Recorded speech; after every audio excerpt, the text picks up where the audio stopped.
So we recently talked about the possibility of faster-than-light consciousness due to a theoretical loophole. The speed limit only applies to entities possessing mass or energy, and consciousness is non-energy information. Today we are talking about a potentially complementary practical mechanism for this FTL reality, supported by wild experiments that instantly change matter 6,500 miles away. That means that this mechanism allows for the observer to have an active role in physical reality. Get ready. Okay, forget everything you thought you knew about physics, about consciousness, about, well, reality itself. Yeah, we're not talking philosophy today, not abstract ideas. No. We are diving deep into actual experimental evidence, hard data. And it suggests something pretty staggering, that the universe is like a genuine, fully interconnected quantum web. And get this, if this evidence is right, your brain isn't just this isolated thing in your skull. It's more like a single mind pixel plugged into that massive network, a network that might exist, outside of space and time as we know it. Okay, so here's the shockwave we're dropping right at the start. You need to hear this. We're talking about experiments, consistently reproducible ones, they claim, that seem to completely shatter the ultimate speed limit. Speed of light. Yeah. Researchers claim they've done what sounds completely impossible. Right. They say they induced the full effects of drugs, and we mean powerful ones like morphine or even general anesthetics in people. But not by giving them the drug. Not by giving them the drug.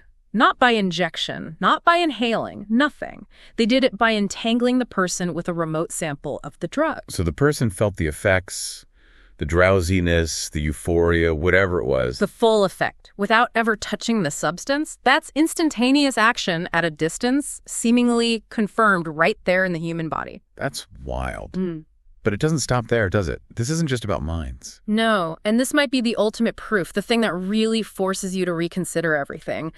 They claim this non-local connection, this entanglement, can manipulate physical matter, specifically water. They claim it instantaneously changed its physical properties, pH, temperature, and even its gravity from miles away using the exact same quantum mechanism. Okay, so conventional science, we know it struggles, right? It can't really define consciousness. Still a deep mystery. Absolutely. It's a huge gap. But the hypothesis we're exploring today, this kind of suppressed idea, it sidesteps that whole problem. It suggests consciousness isn't just some emergent brain thing. It's intrinsically tied to the most fundamental, maybe the most mysterious force in the quantum world. Quantum spin. Exactly. Quantum spin. So our mission, what we're doing in this deep dive, is digging into the source material, the papers, the experiments that claim to have proof that instantaneous action, non-local influence, it's physically real. And if that's true, it puts quantum theory on a collision course with Einstein's relativity, a really profound conflict. So yeah, get ready. This might just rewrite your foundational beliefs about, well, everything. Okay, let's unpack that central idea first. The one that kind of redefines our place in the universe. Consciousness isn't just local brain sparks. Right. The theory argues it's part of this much larger, genuinely interconnected reality, a quantum reality. So my sense of me isn't just in here. If this holds, no, it extends out. The authors propose that quantum spin is the bedrock, the basic unit, the fundamental mind pixel of consciousness itself. So my subjective feeling, my awareness, it comes from this really subtle, non-classical property of matter. That's the core idea. Your experience is rooted right there. And, okay, if the mind is fundamentally quantum, linked by spin, then remote influence, action at a distance, it has to be possible, doesn't it? It follows logically, yeah. Which brings us to those first experiments, the ones the authors call the first shockwave. The drugs, the magnetic pulses. Let's get into that setup. How did they actually do it? Well, the initial design was pretty clever in its simplicity. They'd take a container, put a potent chemical inside something like chloroform, an anesthetic or morphine. Okay. And they place this container near a device that generates either light pulses or magnetic pulses. The subject is then exposed to those pulses. With the drug sample just sitting nearby. Nearby, yeah. And this is absolutely crucial, zero physical contact. No fumes, no aerosols, no way for the chemical to actually reach the person conventionally. And the result? People felt the effects of the drug they weren't exposed to. They reported the specific, identifiable effects. Not just some vague feeling, but the characteristic drowsiness of chloroform or the euphoria of morphine, things you can pinpoint. Even though they had zero physical interaction. Zero. And the researchers stressed this point. The effect was, and I quote, consistently reproducible on all subjects tested. That reproducibility is key, right? Takes it out of the realm of, oh, maybe they imagined it. Absolutely. It moves it towards experimental claim. And the mechanism they propose, it's that the light or the magnetic pulse acts as an entangling agent. It somehow transfers the informational pattern, the quantum signature of that substance, directly to the subject's brain activity, instantly. Okay, hold on. This is where my physics alarm bells start ringing.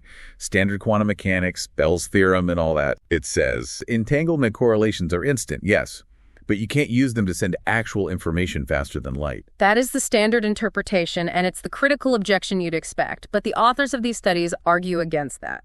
They basically say the effect is the information. If your brain state instantly changes to mimic morphine that's miles away, well, wasn't biologically meaningful information just transmitted? Instantly. Huh. So they're saying the experiments themselves prove that instantaneous signaling is real, not just correlation. That's their interpretation of the results, yes, Yeah. which directly challenges the standard view. And that throws us right into this massive physics conflict. If the brain gets instant info about a chemical far away, Yeah. we've just broken the cosmic speed limit. It creates this unavoidable contradiction. Quantum theory, if these results are right, points to instant non-local connections. But Einstein's general relativity, the foundation of cosmology, Demands that everything, all cause and effect, obeys the speed of light limit. C cannot be exceeded. so if these experiments hold up, Then one of those two pillars of modern physics has a fundamental flaw regarding how reality actually works. The authors firmly assert the flaw is in relativity's assumption of locality. it's like the ultimate physics cage match. Okay, so we've got the influence on the mind down, but you mentioned earlier this non-local stuff isn't just mental. They tease something about manipulating actual matter. That's right. They hinted at these really high-precision experiments where they claim to have non-locally changed basic physical properties of water in a separate container. Not just how someone feels, but the water itself. The water itself, things like its temperature, its acidity, the pH value, and the really sensational claim, its weight, how it interacts with gravity From a distance. from a distance, suggesting this quantum glue, this entanglement, isn't just in our heads. It might be the hidden machinery running the whole physical show. Okay, before we get into those matter experiments, which sound incredible, we need to slow down. We need to really understand the proposed mechanism here. We keep saying quantum spin. Right. If we're going to take this seriously, we can't just nod along. What is it? Not the tiny spinning top analogy. Give us the real ELI 5. Okay, yeah. The spinning top thing is fundamentally misleading. That's why it's tricky to explain. Spin is not literal rotation in our normal 3D space. So it's not actually spinning. No, think of it more like an intrinsic angular momentum. It's a built-in property of a particle, like its electric charge is built in. It's fundamentally quantum, non-classical. You can't picture it easily in classical terms. Okay, intrinsic property. But what does it do in these more advanced models you mentioned, like Bohm's or Hessen's? In those frameworks, spin isn't just some weird side property. It's proposed as the primordial engine, the fundamental driving force behind all other quantum effects we observe. All of them, like wave-particle duality, entanglement. They emerge from spin, according to these models.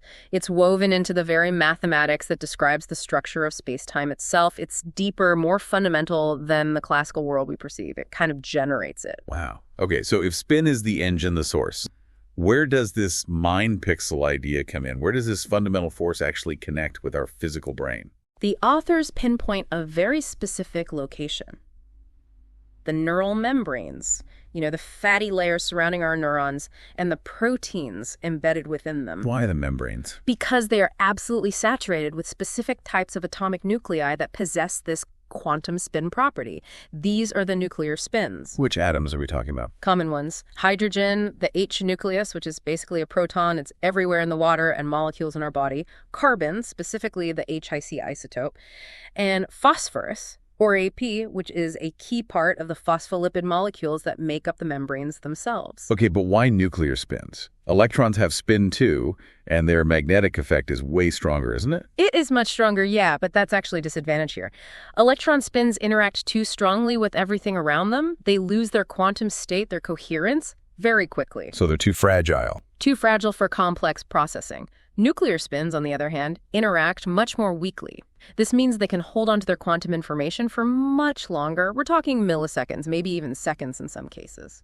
Which is long enough for thoughts and conscious experience. Exactly. They have long coherence times. They're like tiny, robust quantum hard drives, perfect for storing the information needed for cognition, memory, that continuous feeling of being me.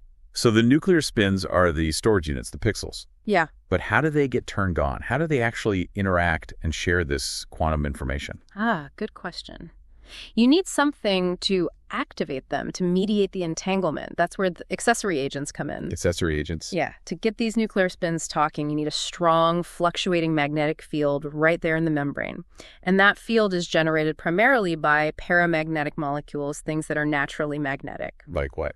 Primarily molecular oxygen, ORO, from breathing, and nitric oxide, NO, which is a key signaling molecule in the brain. Both of these have unpaired electrons, making them act like tiny moving magnets. So as oxygen and NO float around in the membranes, They create these constantly changing magnetic fields, and these fields are what selectively tickle the nuclear spins, influencing them, entangling them, allowing them to exchange quantum information. They're the pixel-activating agents. that's amazing.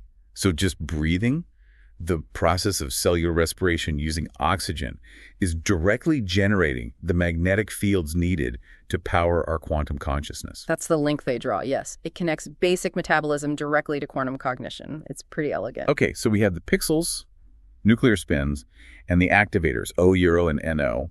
If these pixels are sharing information instantly across the brain, or even further, they must be doing it through some place that isn't limited by distance. Exactly. And this is where it gets really, really mind-bending. The concept of pre-spacetime. Okay, we're leaving Kansas now, aren't we? What is this pre-spacetime? Where does entanglement actually live? The idea is that it exists in a domain or an order of reality that is fundamentally non-spatial and non-temporal. It's outside our familiar 3D space and linear time. Like another dimension. The authors use terms like the holistic domain or David Bohm's implicate order.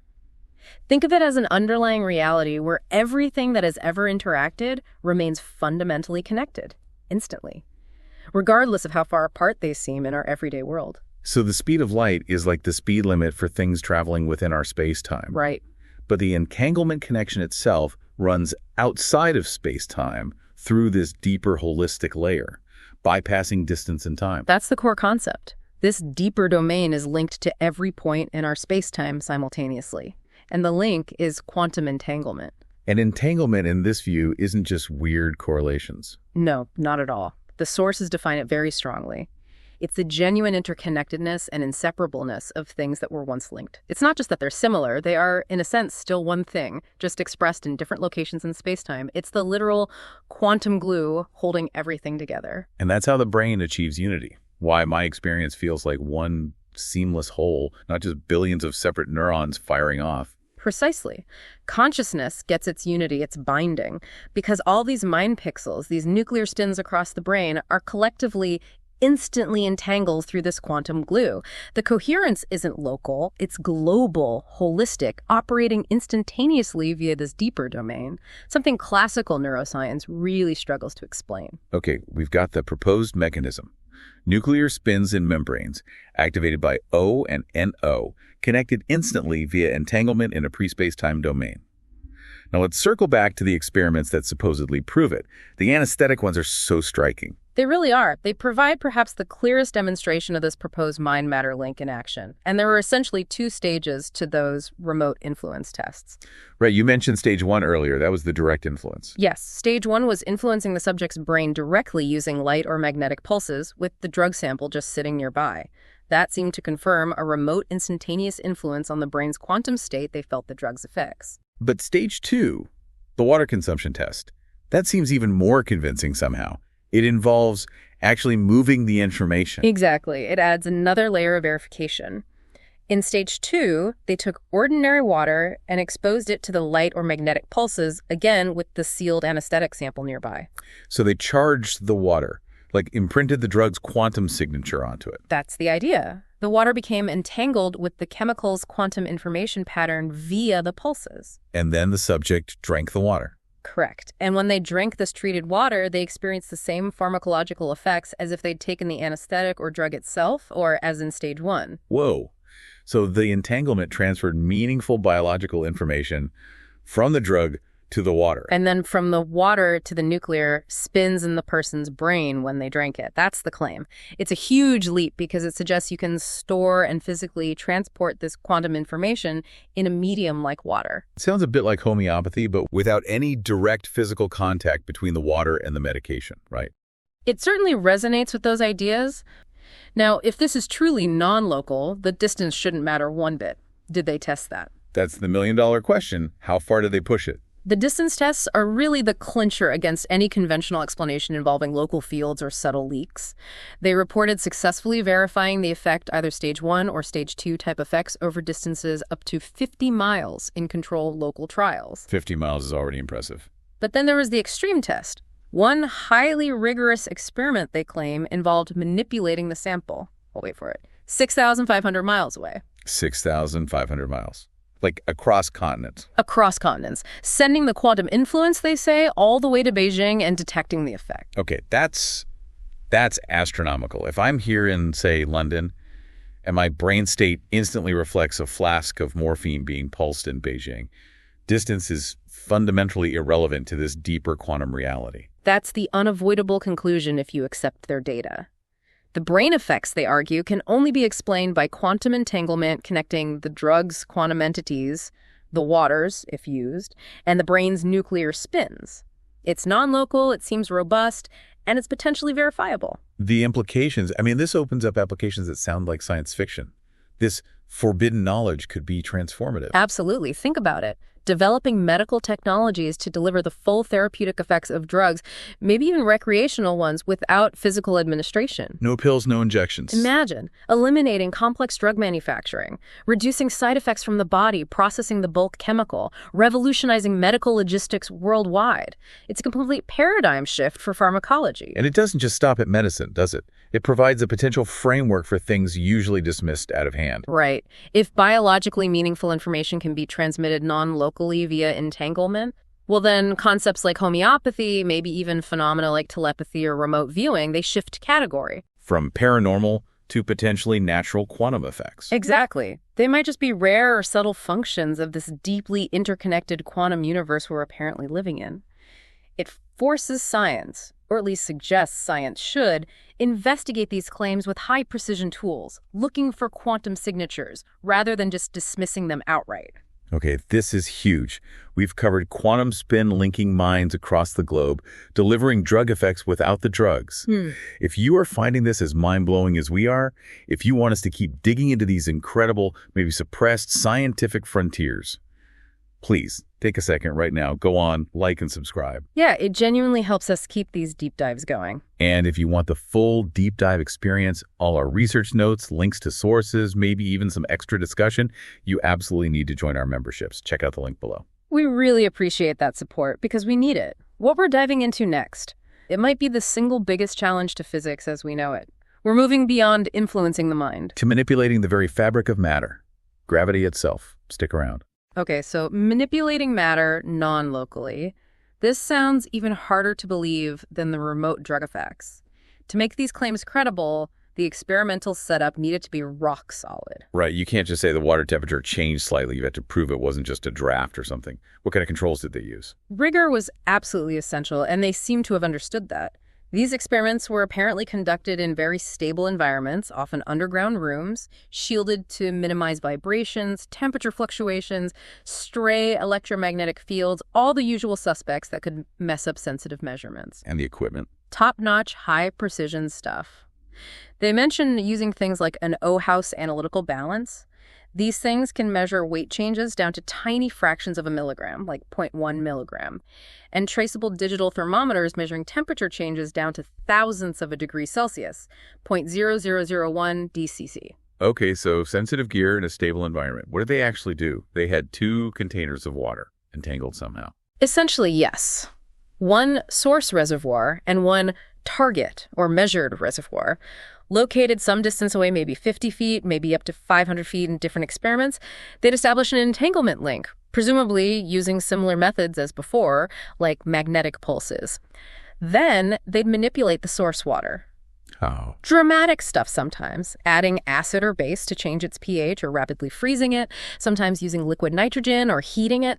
Then they'd watch the target water with their precision instruments. What happened? Did the target water change? Consistently, they claim, and measurably. First off, the pH value. When they added acid or base to the remote source water, the pH of the local measured water shifted instantaneously in the same direction. So add base remotely, the local water gets slightly more alkaline. Subtly, but measurably and reproducibly, yes. That's the claim. Okay, that's weird. What about temperature? That seems even stranger. The temperature results are perhaps even more compelling because they sometimes went against the local environment. What do you mean? Well, the target water's temperature would show these small, reproducible changes linked to the remote manipulation. But get this. Sometimes the target water's temperature would move opposite to what the local room temperature was doing. Example. Okay, say the measurement room was slowly warming up, so you'd expect the target water to warm up too. But if, at that moment, they rapidly froze the remote source water using liquid nitrogen, the target water's temperature would actually dip slightly. It would cool down, even though its local environment was warming it. By up to about 0.08 degrees Celsius, they reported. It's a small change, but consistent and measurable with their instruments. Wait a second. If the local room is adding heat, but the water cools down, that means energy must be flowing out of that water instantaneously to the remote system being frozen miles away. That seems to be the only physical interpretation that fits the data they presented. The two entangled systems appear to be exchanging thermal energy non-locally, completely ignoring the distance and local conditions. It's like there's still one thermal system. Okay, that's messing with thermodynamics. But the biggest claim, the real mic drop moment, was the gravity revelation, entanglement affecting weight. Yeah, this is the stunner. Using that highly sensitive O-House balance, they reported observing that the weight of the target water, meaning the local gravitational pull on it, changed instantaneously when the remote entangled water was manipulated. How much change are we talking? When the remote sample was, say, rapidly frozen, the measured target water could show an instantaneous change in weight of up to 2.5 milligrams. 2.5 milligrams isn't much, but on an analytical balance, that's definitely measurable. Absolutely, and it was instantaneous with the remote event. So, gravity. The force we think is governed by local mass-bending spacetime. Its effect on the target water changed instantly because a quantum link was active with some other water being frozen somewhere else. That's the extraordinary claim. The conclusion drawn in the sources is stark. It confirms that gravity itself has a fundamental non-local aspect connected to quantum entanglement. Gravity isn't just local geometry. It's tied into this deeper quantum information network. It seems it's linked to the information processing happening via spin in that pre-spacetime domain. And if that wasn't enough to rewrite the physics books, these results also seem to throw a wrench into one of the most fundamental laws, the second law of thermodynamics. Entropy always increases, right? Disorder wins. That's the rule for closed systems, yes. Entropy or disorder should always increase or stay the same, never decrease. But here, you have these two entangled systems. The influence from the remote system can apparently cause the local system to move towards a more ordered state, like cooling down against the environment or exchange energy in a way that seems to defy the local thermal gradient. It suggests that the non-local quantum information coming from that holistic domain can introduce order. So when you consider the whole entangled system, the two water samples together, the second law might not apply in the simple local way we usually think. That's the implication. The non-local connection mediated by spin information might allow for pockets of increasing order, challenging the universality of the second law as applied to entangled pairs. Okay, let's try to bring all these incredible pieces together. We have experimental claims, reproducible, they say, of instantaneous signaling, whether it's drug effects, pH changes, temperature, or even gravity manipulation. Right. The evidence points towards faster-than-light influence being a real physical phenomenon. Which forces us back to that fundamental conflict we mentioned at the start. It can't be avoided. If instantaneous connection is real, then Einstein's theory of relativity, specifically its bedrock principle of local causality and the universal speed limit of light, is in direct, profound conflict with these quantum results. One of them has to give. One of them has to be incomplete or fundamentally mistaken about the nature of reality at this level. The results presented here demand a scientific showdown, a reckoning. And if these findings are correct, It actually breathes new life into some very old, often dismissed ideas, doesn't it? It really does. Think about Newton's original concept of gravity. It was instantaneous action at a distance across the universe. That was criticized later, but these results seem to align with that kind of thinking. And Mach's principle, too. And Mach's principle, yeah. The idea that inertia, the resistance of an object to acceleration right here, is somehow determined by the configuration of all the mass in the entire universe instantaneously connected. These non-local results fit that picture much better than a purely local one. So the grand synthesis offered by these authors. What is gravity, then, in this new picture? It's beautifully simple, in a way. Gravity is proposed as the macroscopic manifestation of quantum entanglement. The large-scale effect of all that underlying quantum glue. Exactly. What we perceive as gravitational pull, the curvature of space-time in Einstein's theory, that's just the local expression, the shadow on the cave wall, of this fundamental non-local instantaneous quantum connection between all matter mediated by spin. Wow. Okay, if gravity is entanglement on a large scale, could this help with those huge cosmic mysteries, like dark matter and dark energy? Standard gravity needs these fudge factors to make the universe work. That's one of the most exciting potential implications. The theory suggests that the primordial spin process, the engine driving everything, has two fundamental aspects working together. Which I... kind of regressive or enfolding aspect. That's what generates the entanglement, the interconnectedness, the unity, pulling things together. And an expressive or unfolding aspect that drives differentiation, expansion, things becoming distinct, pushing things apart. Okay, so dark matter is the pull and dark energy is the push. Manifestations of these two spin dynamics. That's the hypothesis. Dark matter might just be the observable gravitational effect of that hidden, regressive, entangling aspect of spin, the invisible quantum scaffolding holding galaxies together. We only see its gravitational pull. And dark energy, the thing accelerating the universe's expansion. Could be the large-scale expression of that expressive, unfolding, differentiating aspect of spin. An inherent anti-gravitational or expansive tendency built into the quantum vacuum itself, driven by the spin process. It potentially unifies cosmology with quantum foundations and consciousness. Mind blown. Okay, let's bring it right back down from the cosmos to us, the individual. What about free will? If everything is connected, are we just puppets of this quantum web? Or can the mind actually act? That's the crucial question for meaning and agency, isn't it? The theory proposes a mechanism for genuine free will, and it hinges on proactive spin. Proactive spin, like that. Remember the neural membranes, the quantum interface, and the high voltage? When a neuron fires its action potential, there's this enormous electrical field, millions of volts per meter, across that incredibly thin membrane. Right, a huge electrical stress. That high voltage environment, they argue, is the key. It allows the nuclear and electron spins within the membrane to do something remarkable. They can transition into a proactive state, meaning they are no longer just passive reflectors of information. In this proactive state, the spins can actively tap into and utilize non-local energy, potential energy, and pure quantum information flowing directly from that pre-spacetime holistic domain.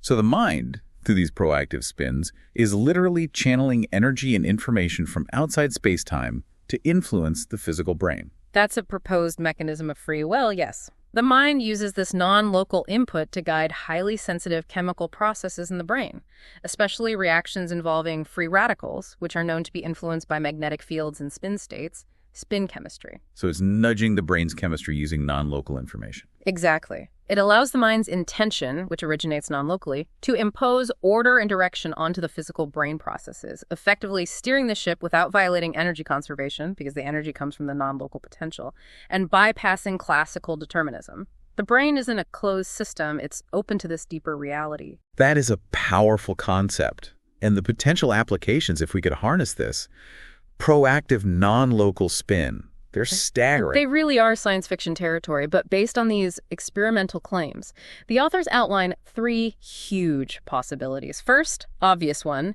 instantaneous communication. Across any distance. No light speed delay. None. True interstellar or intergalactic communication becomes feasible. Second, perfecting that remote medicine concept, delivering complex biological effects, therapeutic or otherwise, anywhere, instantly, without the physical substance. And the third one, the biggest maybe, based on those water gravity experiments. The ability to engineer the quantum glue itself, the potential to engineer the gravitational properties of physical matter. Manipulating weight, inertia, maybe even space-time geometry locally. That's the implication. If you can control the entanglement patterns through spin, you might be able to alter how matter interacts gravitationally. This opens the door to entirely new kinds of propulsion, maybe even warping space technologies completely beyond classical rockets and forces. So this deep dive has taken us on quite a journey. From the mystery of consciousness to drugs without touching to manipulating water's gravity miles away and potentially explaining dark energy and free will. It's a lot to take in, but the core message from these sources is consistent. The experimental results they report, the remote influence, the non-local gravity effects, the instantaneous connections they seem to demand a whole new scientific paradigm. One where mind and matter aren't separate things but are fundamentally instantly linked. And the link is quantum spin. It shifts the picture from a deterministic, clockwork, purely local universe to one that is conscious, deeply interconnected, holistic, and constantly interacting with a domain beyond space-time. And the idea that our own minds, through proactive spin, can tap into that non-local energy and information, it suggests our potential is vastly greater than classical physics ever dreamed. It really does. So here's the final thought to leave you with, something to chew on. If spin is the foundation of consciousness and gravity, and your mind, your consciousness, can genuinely access and process information and energy from this non-local pre-spacetime potential, then what happens to the boundaries of the possible? What phenomena that we've always dismissed as impossible or paranormal or just random noise might actually be the natural, maybe even predictable workings of a universe that is fundamentally conscious and instantaneously connected? What are the real limits of human potential if we are intrinsically plugged into the quantum foundation of reality itself? That's the question these findings compel us to ask.